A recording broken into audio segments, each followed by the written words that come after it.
Norbert Steffen. I grew up in Black Hawk County. Dunkerton, Iowa is my hometown. Yes. I have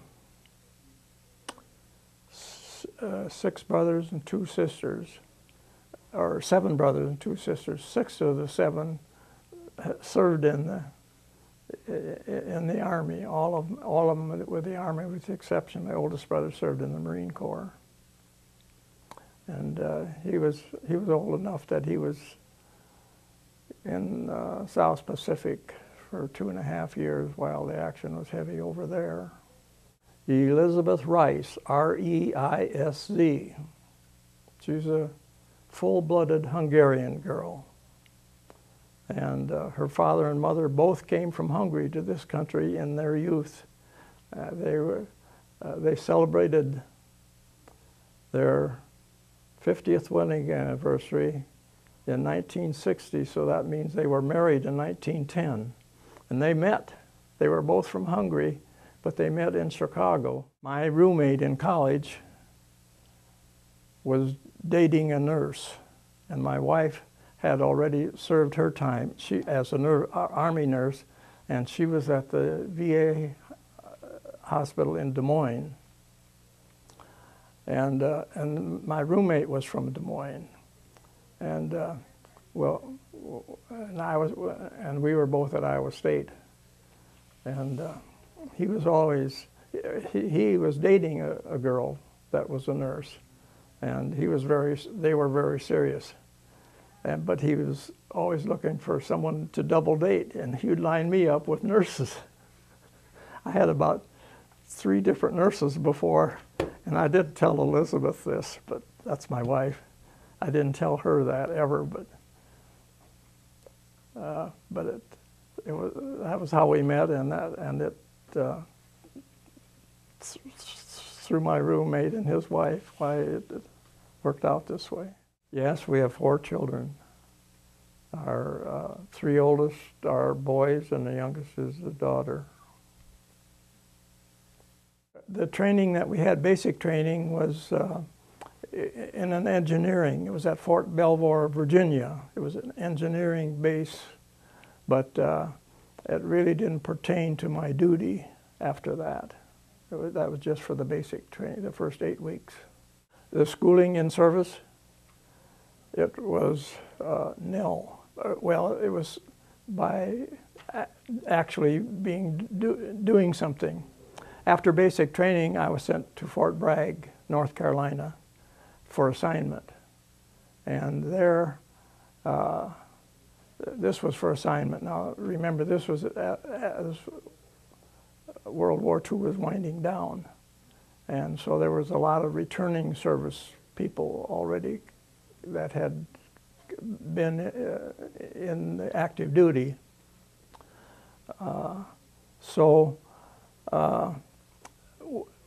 The assignment we had was just filling in for different people.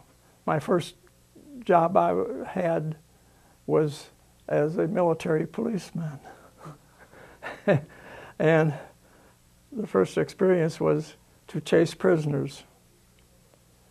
That is, chasing prisoners, it means to watch them.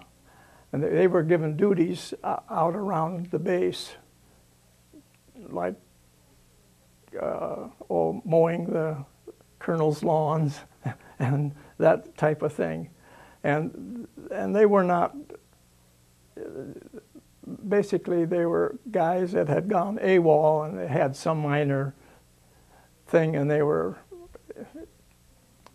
serving some time for that. But I was given, when you talk about training, I was given a 12-gauge shotgun and a 45 revolver strapped on me. And this lasted only 1 week, but it was an experience for me.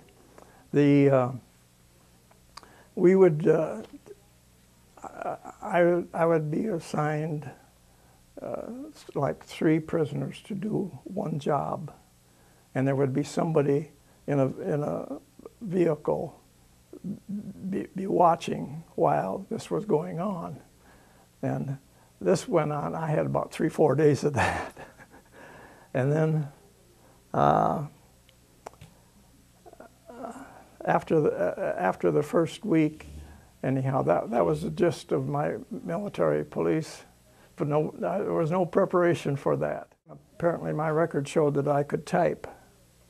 And so as soon as they were assigning me to something more permanently, I was sent to a VD and dermatology clinic as a clerk. There were several civilians in the staff, but there was an Army sergeant. And we would see, I would say probably 55 or so patients in the course of a day. And the Army sergeant would just give me the run of I would do a blood pressure, for example, and because he'd tell me how to run a blood pressure machine and that sort of thing. This went on for about a month, and then I was told that they had a new job for me. And it turned out that any officer that was being discharged had to have an electrocardiogram as part of the physical for discharge. And so they needed an electrocardiogram technician. I knew nothing about that, but they said, that's all right. You'll know all about it in 3 days. And that was right. They put me in this dark room and gave me the instructions of all the straps, how to put them on, and to do that. And after 3 days, I had that down, how that was to work, and even how to develop the film for that. After 3 days, I was left alone with doing this, and here we had captains and colonels coming in for discharge, and they had this raw rookie handling this. But this is a little bit the way the Army works, if anyone who's had the experience. But you learn pretty fast in that. But that went on for about 60 days, and I saw on the bulletin board that there was a notice on the bulletin board. They were looking for volunteers. And this was for a task force that the Army was putting together to test Army equipment under Arctic conditions. The task force was to go to the Adak Island. That's in the chain of off the Aleutian, in the Aleutian chain off Alaska. And so I decided I'm in this to see as much of the world as I can. And I signed up for it. Well, by gosh, it wasn't 24 hours, and I had a call to meet a colonel. And he was assisting with putting that task force together. And it was a very short interview, and I was accepted. And the task force was named Task Force Willowa. Willowa is a windstorm. And the islands, it's pretty much native to the Aleutian Islands, but they have very strong winds that come up there. And Adak Island is where this was to take place. This task force then was a totaled 900 people. That was both officers and enlisted people. There were no civilians. It was all military. We went up there all in one, on one ship. We loaded out on a Liberty ship from San Francisco. And it took about 5 days to get up there. But when we got there, this would have been like in late September. This task force then was, as I mentioned, to test all kinds of Army equipment. I was a typist, and there was about 7 or 8 guys that were typists, and we were kind of in a class by ourselves. We didn't really, about the only thing that we tested is if we could make a typewriter work in 45-degree temperature room. And if we could, we had nylon gloves to see whether or not we could type with nylon gloves. This task force then involved 3 10-day periods of field tests. They had them scheduled for 1 a month.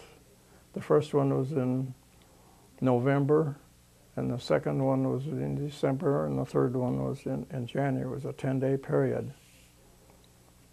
Well, the very first one of those willowaws really hit, and it was so severe that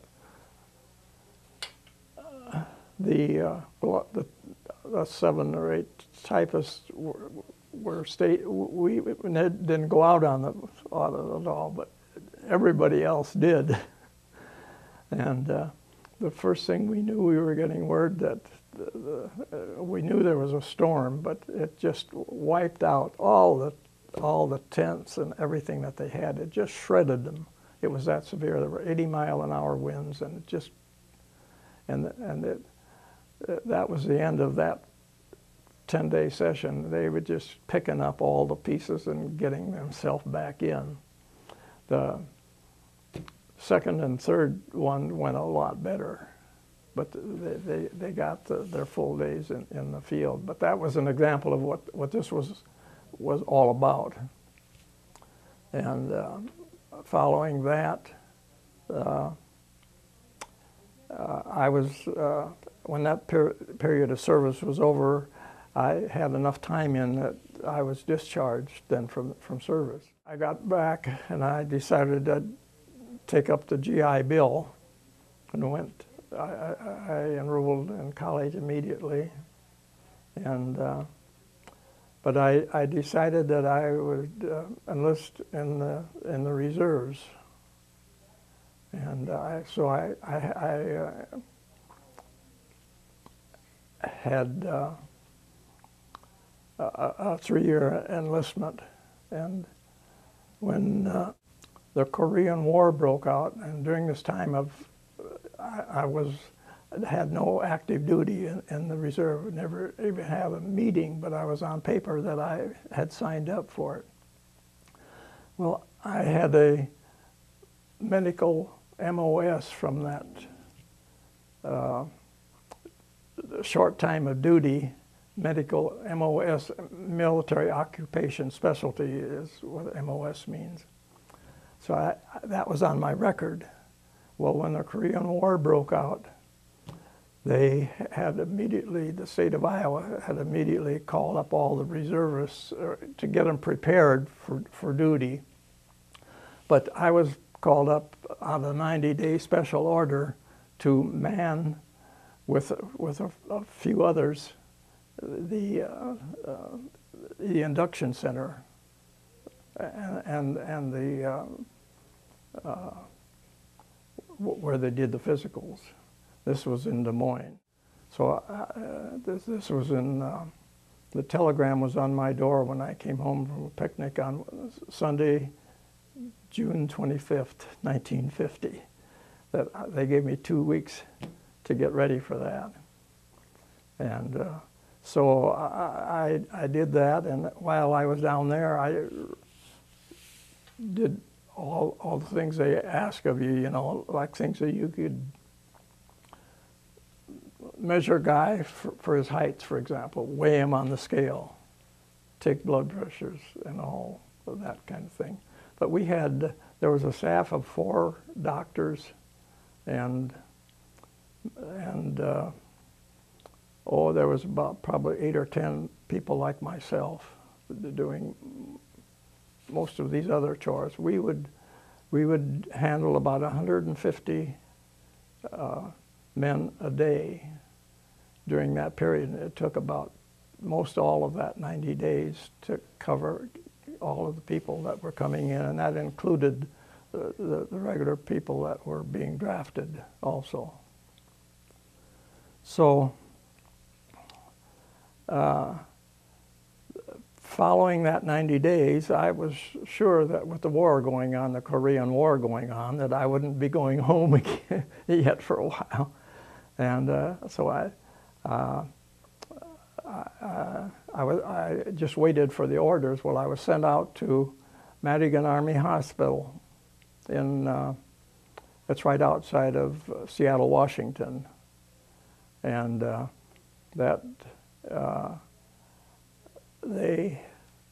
was sent out there, and I was sure that I was going to be sent to Korea, because Seattle is a place where they would be shipping from.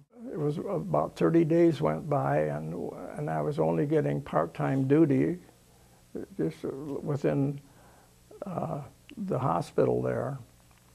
But that one time they had 9 miles of corridor serving frostbite patients that came back. You remember the very severe, that first part of the war, maybe it's a little beyond your time probably. But there was a unusually bad winter there, and our GIs just came back by the thousands with frostbite. There would be just row after row. You'd see those beds with the black toes sticking out. That was my first impression when I saw that. But my biggest worry was, well, I'll be going over. Maybe I'll get a taste of that myself. Well, as it turned out, there were so many people coming back, they needed more space, and they had to open another hospital that had been closed. This was in Battle Creek, Michigan, Percy Jones Army Hospital. And I was one of 60 people from there that was sent back there to supposedly to wash the walls and clean up the rooms and get that thing all ready. Well, actually, by the time we got there, that was all done. And so we were right ready for assignment. And my assignment there was in Food Service Division. I didn't get to practice electrocardiograms. So, so that was actually the rest of my time. That took. It was in October of '51 then that I had served my time. Well, I was hospitalized. I had a very severe reaction to penicillin. And during that time when I was in Battle Creek, Michigan, I had taken some cough lozenges, and apparently they had some penicillin in them. And I started reacting to the penicillin. And when I finally went to sick call, they put me in the hospital and started giving me more penicillin. This was on a Sunday morning. I went on sick call, and by 11 o'clock I was in the hospital, and they were giving me penicillin. And by 3 o'clock in the afternoon, I was getting so uncomfortable. My skin was about to break. And the nurse came around and was going to give me another shot of penicillin. I said, I think I need to see a doctor before that happens. And so they sent the doctor, and of course, then it was only about an hour, and I was getting an IV. But I lost all of my skin. It was that severe. If I hadn't had good care, I wouldn't have even survived that. but I wear that identification today yet.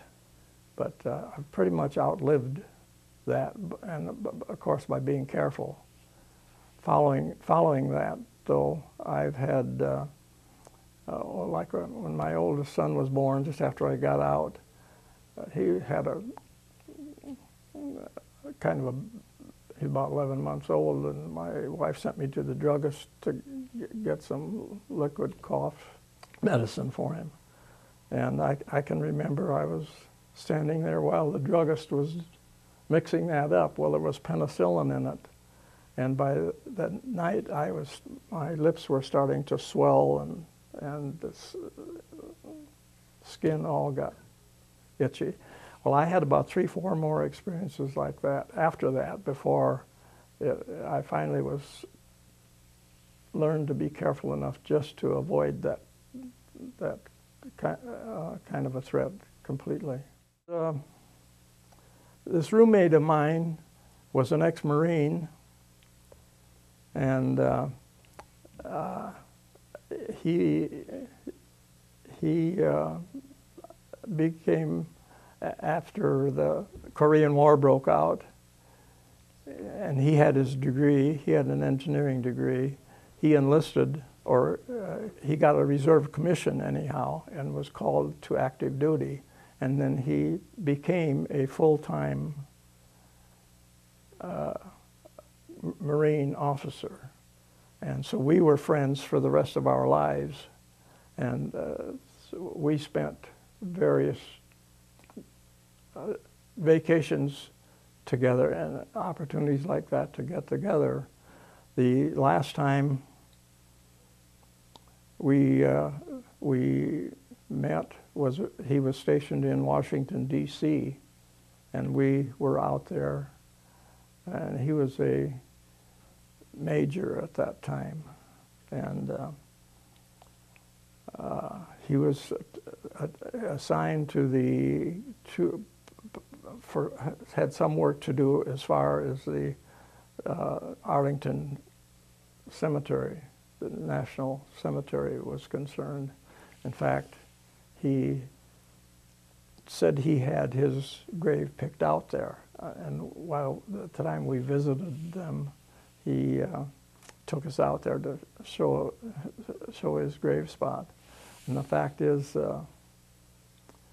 3 years later, he died. He was transferred from there to Camp Pendleton, California. He was then a full colonel by the time that happened. He transferred to the Camp Pendleton as battalion commander.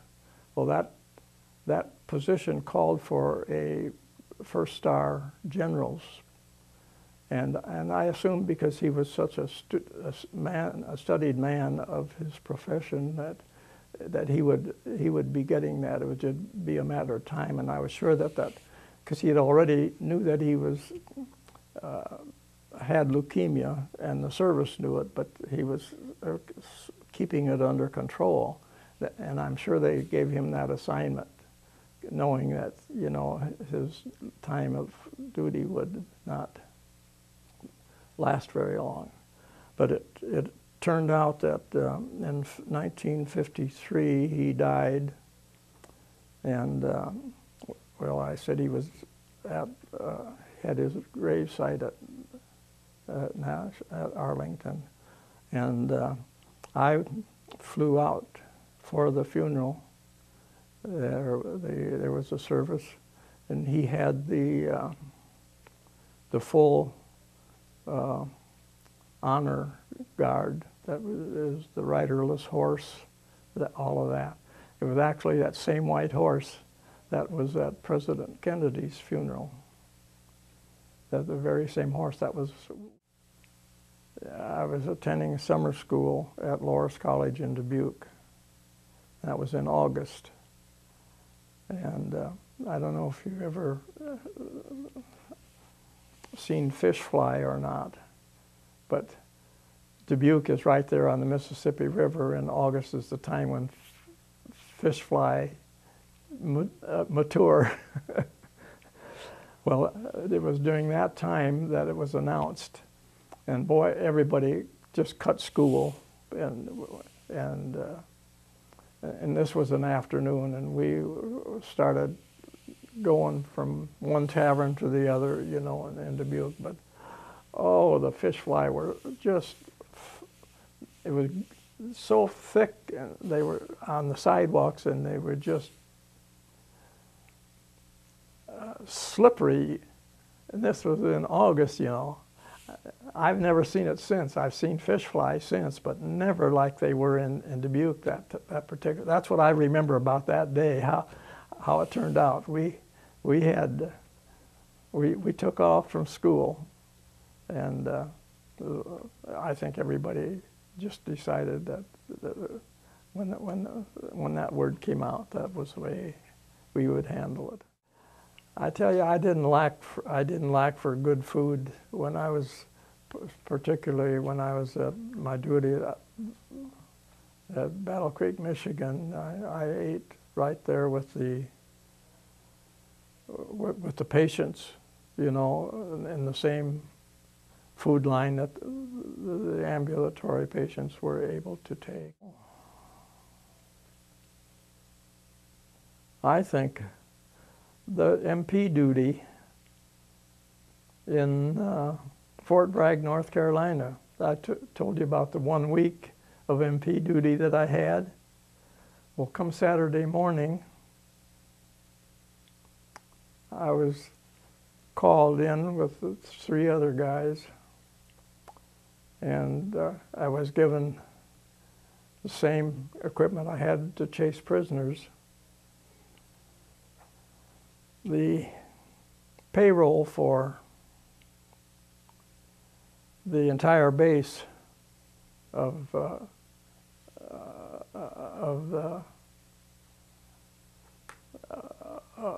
that Army base, the payroll was in cash, and they had a good sized 4x4 vehicle, and they needed 4 GIs to guard those bundles of cash. They had bundles for all the various stops that they made, but it was all counted out in cash. And we were told that we were guarding over $1 million in cash right there. And we had that same 12-gauge shotgun and 45 strapped on us, and none of us was ever, we were just given that. But we sat there in that 4x4 and went around and distributed that $1 million in cash. I think that's one of the things that I couldn't quite ever forget. Well, the regular contact was by mail back in those days. It was strictly by mail. I was not really a fisherman, but when a bunch of the guys would go out, like on a weekend or something, I went fishing a time or two. I didn't know anything about skiing, but Special Services had all kinds of equipment there. So when the guys would want to go skiing, I'd go with them, and that sort of thing.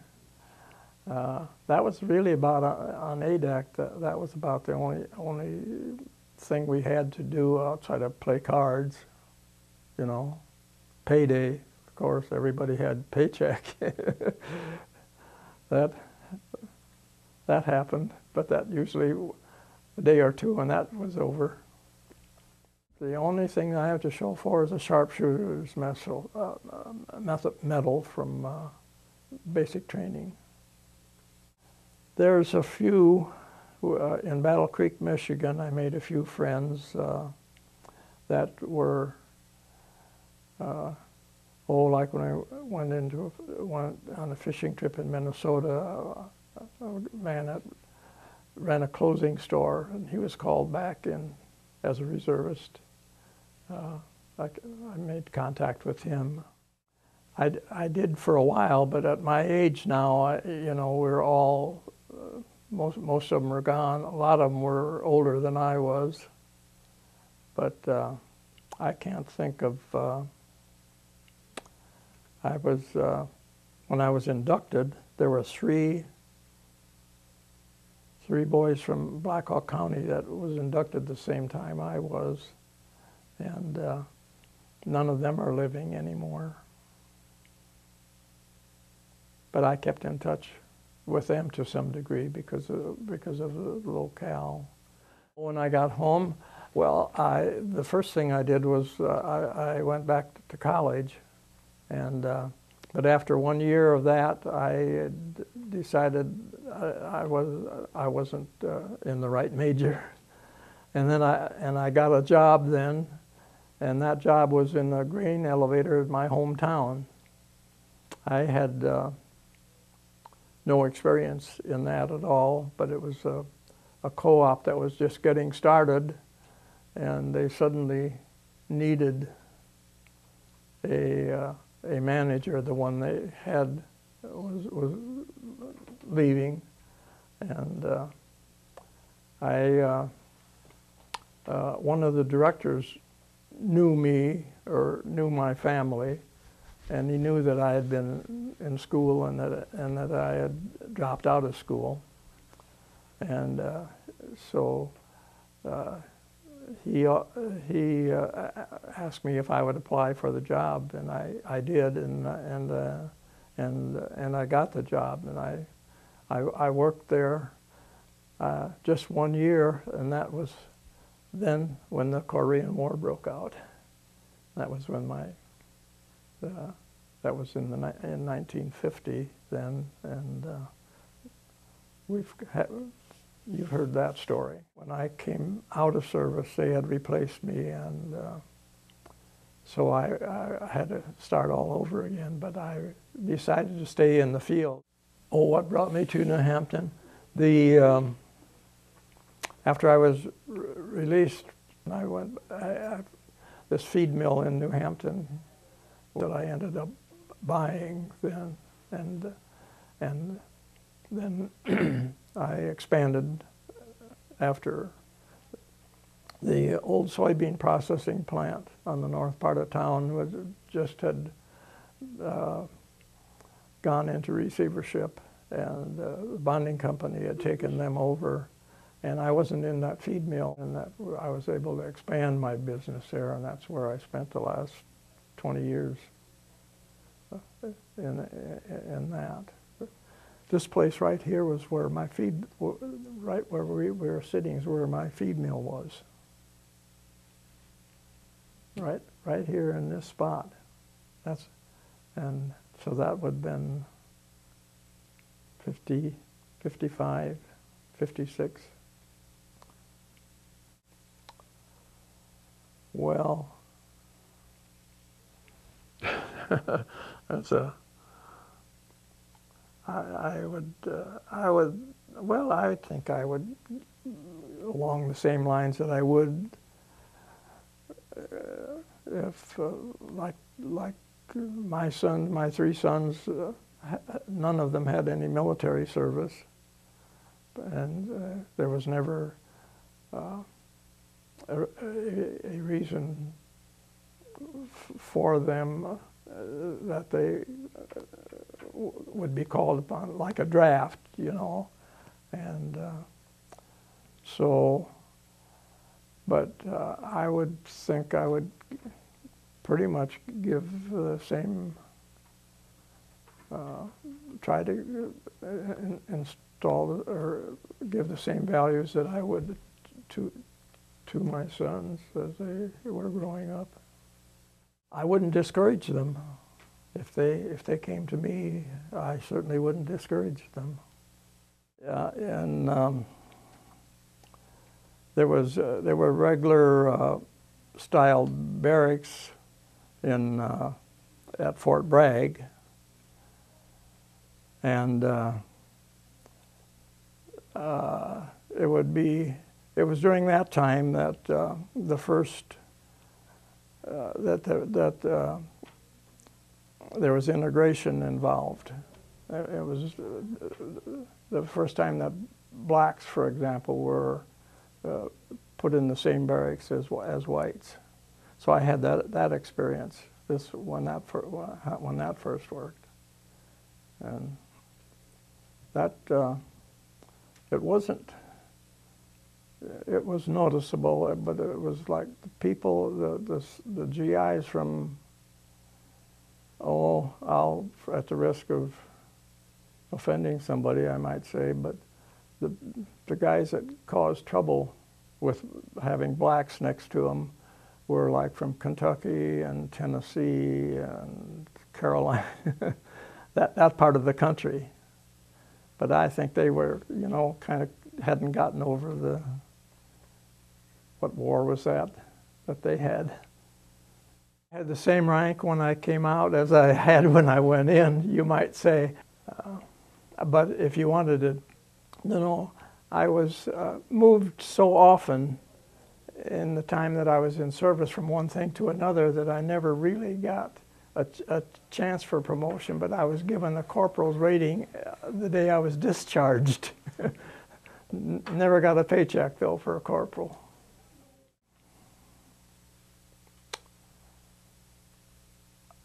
I would say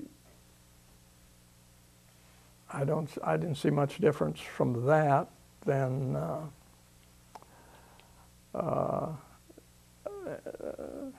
graduating from high school or that. There was no bells ringing, you know, for people that went in, you know, post-World War. And that was when my time of service was, and, you know, it was still, World War II hadn't, while the hostilities had ended, it was still wartime, considered wartime service. Oh, a lot. Oh, think how much it just changed in the last year or 5 years, you know, just unbelievable. That was on the farm, and this was in the 30s. This was Depression time. But the thing that comes to my mind, the 4th of July, we always had ice cream. And back in those days, that was a treat. But we made homemade ice cream. We'd buy ice, and we had the cream and the sugar. My mother, as the size family we had, you know that she had to be a cook. She knew how to feed that many mouths. Well, I was so busy, I really didn't miss anything. I enjoyed everything I had. I was very fortunate in that the type of service that I had was, you know, it was non-combat, and I got to see a lot and learn a lot. I felt that it was a great time for me, actually. Well, I wouldn't have the same wife I have today if it hadn't been for that. I'm sure that was circumstances that wouldn't have developed. I'm sure of that. It really, I think it was very, I just couldn't evaluate that, but I think it would be major. There would be, whichever way it would have gone, you know, it would be much different than what it ended up being. Just like jumping from one school to another and one occupation to another in the side or outside the Army. Well, I think I learned probably more than anything to have a better appreciation of what a great country we have.